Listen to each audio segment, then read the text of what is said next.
നമ്മുടെ കൗൺസിൽ ആരംഭിച്ച 2:30 മുതൽ ഏതാണ്ട് 1 മണിക്കൂറായി ഈ വിഷയത്തിൽ തന്നെ ചർച്ച അനുകൂലിച്ചും പ്രതികൂലിച്ചുമൊക്കെയുള്ള ചർച്ചകൾ നടക്കുന്ന ഒരു സാഹചര്യമുണ്ടായത്.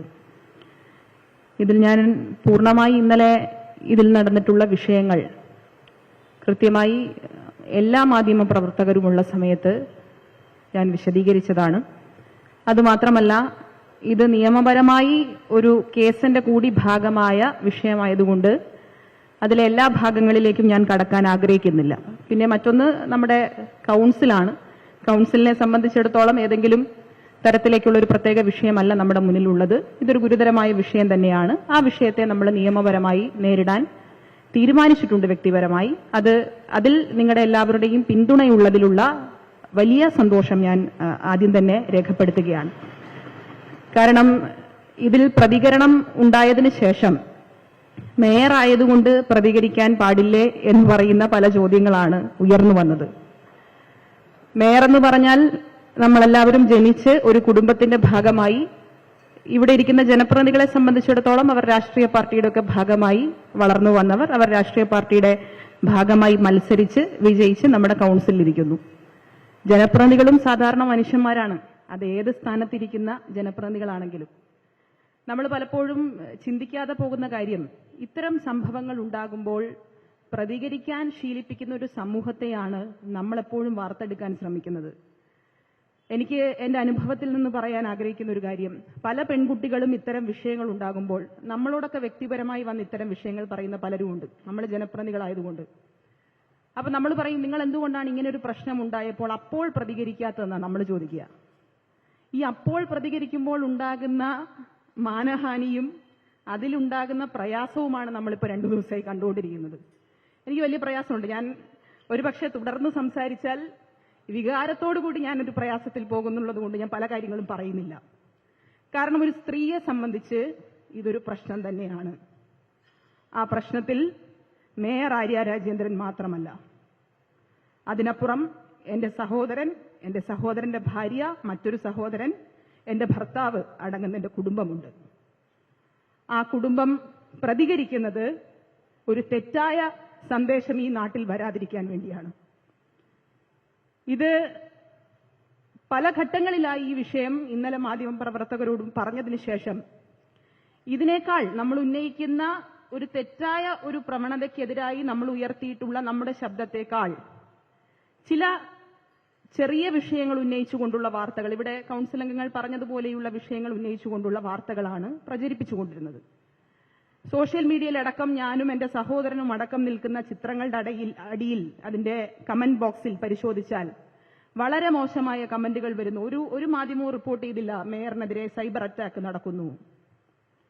എന്നാൽ പ്രിവിലേജുള്ള മറ്റു ചില ആളുകൾക്കെതിരെ സൈബർ അറ്റാക്ക് ഉണ്ടാകുമ്പോൾ മാത്രം നമ്മുടെ മാധ്യമ പ്രവർത്തകർ, നമ്മുടെ മാധ്യമ മേഖല, ഞാൻ അവരെ കുറ്റം പറയുന്നതല്ല, കാരണം അവർക്കതേ ചെയ്യാൻ കഴിയൂ എന്നുള്ള നിസ്സഹായമായ അവസ്ഥയിലാണ് അവർ പ്രവർത്തിക്കുന്നതെന്നാണ് ഞാൻ മനസ്സിലാക്കുന്നത്. കാരണം ഒരു മനുഷ്യന് മറ്റൊരാളുടെ സങ്കടം പറഞ്ഞാൽ മനസ്സിലാക്കാൻ കഴിയുന്നില്ല എങ്കിൽ അവരതിനേക്കാൾ മറ്റെന്തോ ഒരു പ്രശ്നത്തിൽ നിൽക്കുന്നവരായിരിക്കണം, അല്ലെ? നമ്മളെപ്പോഴും പറയും, നമ്മളോട് ഒരാൾ ഒരു സങ്കടം പറഞ്ഞിട്ട് നമുക്ക് ഉൾക്കൊള്ളാൻ കഴിയുന്നില്ല എങ്കിൽ അതിനേക്കാൾ മോശമായ ഒരു സാഹചര്യത്തിലായിരിക്കും അവർ നിൽക്കുന്നത്. അപ്പൊ അതൊക്കെ അവരുടെ ജോലിയുടെ ഭാഗമായി അവർ ചെയ്യുന്നതാണ് എന്ന് ഞാൻ വിശ്വസിക്കുന്നു.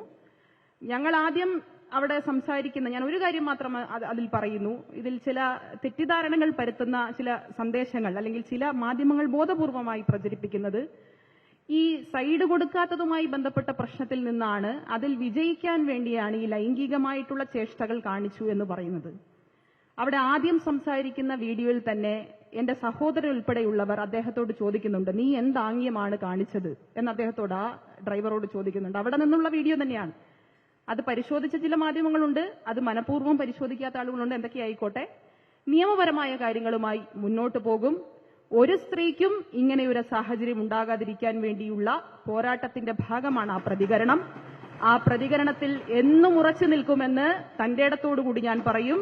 കാരണം അങ്ങനെ എന്നെ നിയന്ത്രിച്ച് ഏതെങ്കിലും ഘട്ടത്തിൽ നമുക്കൊരു പ്രയാസം വന്നാൽ പ്രതികരിക്കാതെ നീ വളരണം, നീ ത്യാഗിനിയായി, നീ എല്ലാം സഹിക്കുന്നവളായി വളരണം എന്ന് പഠിപ്പിച്ച പ്രസ്ഥാനത്തിന്റെയോ എന്ന് പഠിപ്പിച്ച കുടുംബത്തിന്റെയോ ഭാഗമല്ല ഞാൻ.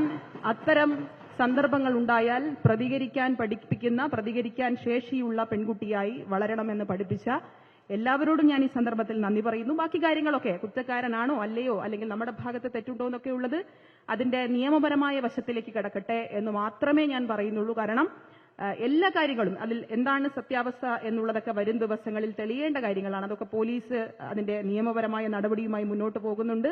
ആ പ്രതികരണം എന്തായാലും തീർച്ചയായും ആ പ്രതികരണം നടത്തുമ്പോൾ തന്നെ അതിൽ പോലീസിന്റെ കൺട്രോൾ റൂമിലും പോലീസ് മേധാവികളെയും അതുപോലെ ബഹുമാന്യനായ വകുപ്പ് മന്ത്രിയും അറിയിച്ചുകൊണ്ടാണ് ആ നടപടിയിലേക്ക് കടന്നിട്ടുള്ളത് എന്ന് അറിയുന്നവരാണ് എല്ലാവരും എന്ന് ഞാനിവിടെ സൂചിപ്പിക്കുന്നു.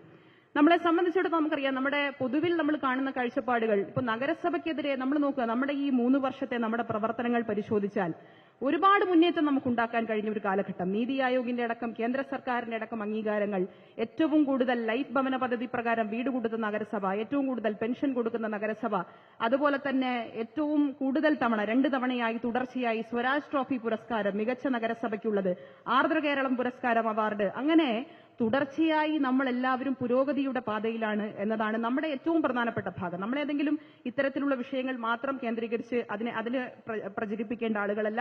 നഗരസഭയെ സംബന്ധിച്ചിടത്തോളം വളരെ വിജയകരമായ പ്രവർത്തനങ്ങൾ നാം ഏർപ്പെടുന്നുണ്ട്. നമ്മുടെ ശ്രദ്ധ അതിലേക്കായിരിക്കണമെന്നുള്ള അഭ്യർത്ഥന എനിക്ക് പറയാനുണ്ട്. നമ്മുടെ ഏറ്റവും കൂടുതൽ ഇപ്പൊ നഗരസഭയുടെ ഒരു ഭാഗം പരിശോധിച്ചു കഴിഞ്ഞാൽ തന്നെ ഏറ്റവും കൂടുതൽ ജീവനക്കാർ ജോലിയെടുക്കുന്ന ഒരു മേഖല കൂടിയാണ് നമ്മുടെ തിരുവനന്തപുരം നഗരസഭ. ഇവിടെ നമ്മുടെയൊക്കെ വ്യക്തിപരമായ ഇടപെടലുകൾ, അവരോടുള്ള സംസാരങ്ങൾ, അവരോട് നമ്മൾ ഇടപെടുന്നതൊക്കെ എല്ലാവർക്കും അറിയുന്ന കാര്യമാണ്. അതുകൊണ്ട് ആരെങ്കിലും വന്ന് നമ്മൾ എന്തെങ്കിലും പറഞ്ഞു കഴിഞ്ഞാൽ അങ്ങനെ ക്ഷീണിച്ചു പോകുന്ന ഒരു സാഹചര്യമൊന്നും ഇല്ല എന്നുള്ള കാര്യം ഞാനിവിടെ സൂചിപ്പിക്കുന്നു. ഇവിടെ പറഞ്ഞിട്ടുള്ള കാര്യങ്ങളിൽ എനിക്ക് എടുത്തു പറയാനുള്ളത്, നമുക്ക് നൽകുന്ന, ഞാനുൾപ്പെടെ വരുന്ന നമ്മുടെ കൌൺസിൽ അംഗങ്ങൾക്ക്, ഇവിടെ ഇരിക്കുന്ന 55 ഇന്ന് 56ലേക്കായിട്ടുള്ള കൌൺസിൽ അംഗങ്ങൾക്ക് ജനങ്ങൾ നൽകിയ എല്ലാ പിന്തുണയും കഴിഞ്ഞ ഈ ഭരണസമിതി വന്നതിനു ശേഷമുള്ള 3 ഉപതെരഞ്ഞെടുപ്പുകൾ പരിശോധിച്ചാൽ നമുക്ക് കാണാൻ വേണ്ടി സാധിക്കുന്നതാണ്. അത് നഗരസഭയ്ക്കും സംസ്ഥാന സർക്കാരിനും അതുപോലെ തന്നെ ഇടതുപക്ഷ പ്രസ്ഥാനത്തിനുമുള്ള അംഗീകാരമാണ്. ആ അംഗീകാരം ജനങ്ങളുടെ മനസ്സിലുള്ളിടത്തോളം കാലം ഇത്തരം വിഷയങ്ങളിലൊന്നും നമ്മൾ ആശങ്കപ്പെടേണ്ടതില്ല എന്ന് മാത്രം ഞാനിവിടെ സൂചിപ്പിക്കുന്നു.